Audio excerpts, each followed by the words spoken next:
اور اس کو نارملائز کر دیا گیا ہے, انٹرنلائز کر دیا گیا ہے, تو یونائٹیڈ نیشنز جو ہے ایک طرح کا اس کے دائرے کو تو میرے خیال سے بند ہی ہو جانا چاہیے, کیونکہ they are serving the interest of the ruling elite and the interest of the American hegemony, which is quite unfortunate.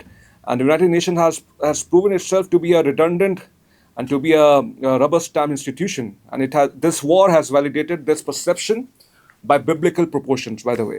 تو یہ چیز تو بالکل اب اسٹیبلش ہو چکی ہے, مگر پھر بھی دنیا کے اندر کچھ حوصلہ افزا چیزیں بھی ہیں.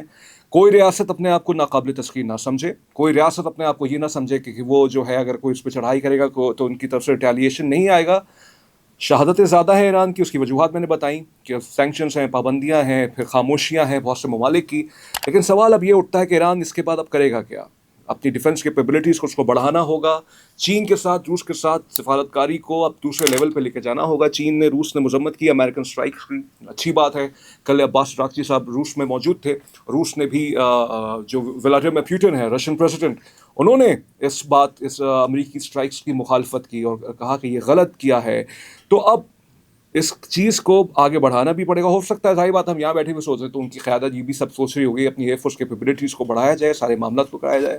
رجیم چینج نہیں ہوا, اور جو رضا شاہ پہلوی کے جو بیٹے ہیں وہ اس وقت سوگ کے عالم میں ہیں. ان کی پوری کوشش تھی, دیوار گریا پہ جا کے وہ روئے بھی, کچھ اپنی انہوں نے ہمدردیاں بٹورنے کی کوشش کی, لیکن وہ تو نہیں ہو پایا. کوئی رجیم چینج کے معاملات نہیں ہوا. ایران کے لوگوں نے کہا کہ ٹھیک ہے, ہم ڈیموکریسی کے ذریعے اپنے معاملات کو حل کر لیں گے, لیکن ہم جو ہے یہ قبول نہیں کریں گے کہ کوئی آ کے ہم پر جو ہے ڈکٹیٹرشپ کرے یا کوئی ڈیسپوٹ آ کے ہمارے اوپر بیٹھ جائے اور ہم جو ہے اپنے فیصلے کریں. بہرحال تو خامنئی صاحب کی ایک ڈپلومیٹک وکٹری آپ کہہ سکتے ہیں, لیکن اب اس چیز کو بڑھانا ہوگا اور اپنے آپ اور تھوڑی سی اپنی ملٹری اور نیوکلیر کیپیبلٹیز کو جو ہے اسٹرینتھن کرنا ہوگا, کیونکہ آپ ڈونلڈ ٹرمپ پہ ٹرسٹ نہیں کر سکتے, آپ اسرائیل پہ ٹرسٹ نہیں کر سکتے. ان کی پوری جو کوشش یہی ہوگی کہ کس طرح سے کچھ ان کو اسپیس مل جائے اور پھر وہ اپنی کارروائی کرتے رہیں. تو یہ جنگ جو ہے فار دا ٹائم بینگ رک تو گئی, اچھی بات ہے. دیکھیں جنگ رکنی بھی چاہیے. ہم کبھی بھی اس طرح کی وار ہسٹیریا کریٹ نہیں کر سکتے. ہم کبھی یہ نہیں کہہ سکتے کہ جنگ جو ہے چلنی چاہیے یہ وہ نہیں. بلیک اینڈ وائٹ کچھ چیزوں کو نہیں دیکھنا چاہیے. ہاں کوئی اگر آپ پہ حملہ کرتا ہے تو آپ اس کو جوابی کارروائی کرتے ہیں, تو یہ اچھی بات ہے. فار دا ٹائم بینگ جنگ بندی ہو چکی ہے اور ایران ڈپلومیٹکلی اوپر آیا ہے. رجیم چینج نہیں ہوا, یہی سب سے بڑا مطالبہ تھا اور یہی تھا کہ سرنڈر تو انہوں نے نہیں کیا.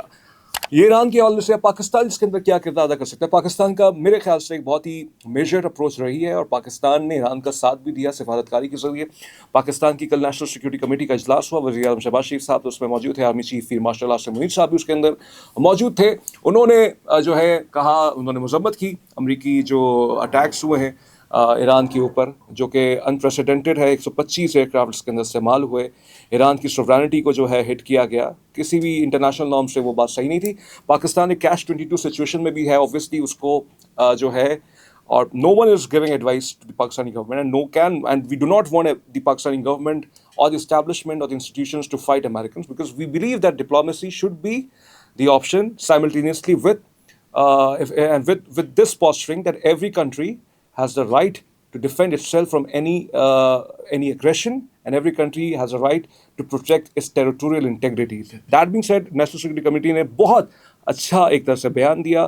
اور کل جب بائی دا وے جب قطر کے اندر جو امریکن بیسس پہ جو میڈیا اس کو اس طرح سے پورٹری کر رہا ہے کہ قطر کے اندر کچھ میڈیا کے چینلز قطر کے اوپر حملہ ہوا ہے, قطر کے اوپر حملہ نہیں ہوا, کوئی برادران اسلامی ملک پہ کوئی حملہ نہیں ہوا, امریکن ایئر بیس پہ حملہ ہوا جو کہ بہت بڑی الودیت کے نام سے مشہور ہے وہ, تو اس پہ حملہ ہوا ہے. تو اگر وہ سمبولک بھی ہے تو چلیں کسی نے یہ کوشش تو کی, تو اس پر بھی پاکستان نے ایک اچھا بیان دیا. پاکستان نے ڈی ایسکیلیشن کی بات کی اور پاکستان نے مطلب نہ ساتھ دیا اس حوالے سے ایران کا کہ ایران یہ کر کے, لیکن ٹھیک ہے ایک مناسب بات کی, ڈی ایسکیلیشن کی بات کی, اور this is a very good statement from the Pakistani side. But I believe that Pakistani authorities have miscalculated one of their decisions which should have been avoided, given the fact that Donald Trump is very impulsive. Donald Trump has a very unconventional approach. He cannot be trusted, and that was nominating Donald Trump as the ambassador of peace, and the ambassador of peace for the Nobel Peace Prize. یہ پاکستان کی طرف سے شاید ایک غلطی ہو گئی ہے. اب بہت سے تجزیہ کار یہ کہتے ہیں, جن کو میں شاید خیراتی تجزیہ کار کہتا ہوں, کہ وہ جن کی جو تجزیات جو ہوتے ہیں وہ سمجھتے ہیں کہ اگر ہم ملکی مفاد کے حساب سے یا ملکی مفاد میں ہی تجزیہ کرنے چاہیے, لیکن ظاہر بات ان کو لگتا ہے کہ اگر وہ زیادہ کچھ سچ بول دیں گے لوگوں تو ان کے لیے مسائل جو ہیں وہ کھڑے ہو سکتے ہیں. آپ سچ بات کریں, اور سچ ہمیشہ ملکی مفاد میں ہی ہوتا ہے. بٹوین دا لائنس رہ کے اگر آپ بات کریں گے وہ بھی ضروری ہوتا ہے، لیکن کبھی کبھار ملک کی غیرت کے لیے بھی بات کرنی چاہیے. کیسے حکومت پاکستان نے ایک شخص کو نامنیٹ کیا، چھوڑ دیجئے کہ اس نے آگے ہماری جنگ بندی کروائی، وہ شخص ذمہ دار ہے غزہ کے اندر جو قتل و غارت کے حوالے سے، اسرائیل کے پورا بلینکٹ سپورٹ کرتا ہے، وہ اسرائیل نتن یاہو کا وہ سپورٹر. آپ نے کیسے کر دیا؟ طلال چودھری صاحب کو شاید شرم نہیں آئی یہ کہتے ہوئے کہ ہم نے ان کو اس لیے نامنیٹ کیا ہے کیونکہ وہ اس نے بات کی کشمیر کے مسئلے کو حل کروانے کے لیے. کشمیر کا مسئلہ امریکہ حل کروائے گا؟ یہ اتنے سادہ لوگ ہیں، میں سے زیادہ کوئی ورڈ استعمال نہیں کرنا چاہتا. تو طلال چودھری صاحب جو ہیں، جو کہ اس وقت منسٹر ہیں، اسٹیٹ منسٹر ہیں غالباً فار انٹیریئر، تو ان کو یہ دیکھنا چاہیے، ان کو یہ مطلب سوچنا چاہیے کہ وہ کس طرح کا بیان دیتے ہیں، کیونکہ کشمیر کا مسئلہ انہوں نے حل کرانے کی بات کی ہے. تو لہٰذا ہم نے ڈونلڈ ٹرمپ صاحب کو جو ہے وہ پیس کے لیے نامنیٹ کیا گیا ہے. امریکہ نے آج تک کشمیر کا مسئلہ حل نہیں کروایا، اور میں آپ کو لکھ کے دیتا ہوں ڈونلڈ ٹرمپ بھی کبھی حل نہیں کروا پائے گا. یہ بات آپ لکھ لیجئے، کبھی بھی امریکن انٹرسٹ کا، امریکہ کے مفاد میں نہیں ہے کہ کشمیر کا مسئلہ حل ہو. اور ہمارے جو حکمران ہیں، مجھے نہیں معلوم وہ اتنے سادہ کیوں. اگر آپ کے مفادات ہیں، معاشی مفادات، بالکل آپ لیں امریکہ سے، میں اس کو غلط نہیں سمجھتا ہوں، ڈپلومیسی کا یہ ایک حصہ ہوتا ہے، لیکن آپ ایک فیکچوئل بات تو کریں. آپ نے نامنیٹ کر دیا، کتنی امبیرسنگ سچویشن تھی کہ اس کا اگلے روز امریکہ نے ایران پہ حملہ کر دیا. آپ کی کیا سٹینڈنگ رہ گئی پھر؟ آپ کی کیا مطلب، جب کوئی پالیسی میکرز ہوتے ہیں کیا وہ اس پہ ڈیلیبریشنس نہیں کرتے، کیا اس پہ سوچ بچار نہیں کرتے، کیا وہ یہ نہیں سوچتے کہ اس کے کیا نتائج آ سکتے ہیں؟ بہرحال چیزیں پھر بھی پاکستان کا 99% بہت پازیٹیو کردار ہے، 1% سے یہ غلطی ہوئی ہے، اس بات کو ایڈمٹ بھی کر لیں. تمام سیاسی جماعتیں اس پہ بات کر رہی ہیں کہ یہ جو نامینیشن ہوئی ہے، تمام سول سوسائٹی کے جو انٹلیکچوئلز ہیں، اکیڈیمیا ہے، وہ سب اس کی مذمت کریں کہ یہ بالکل بھی صحیح موو نہیں تھی پاکستان کی طرف سے. پاکستان نے ہندوستان کی جنگ میں جو ایج حاصل کیا ہے اس کو برقرار رہنا چاہیے.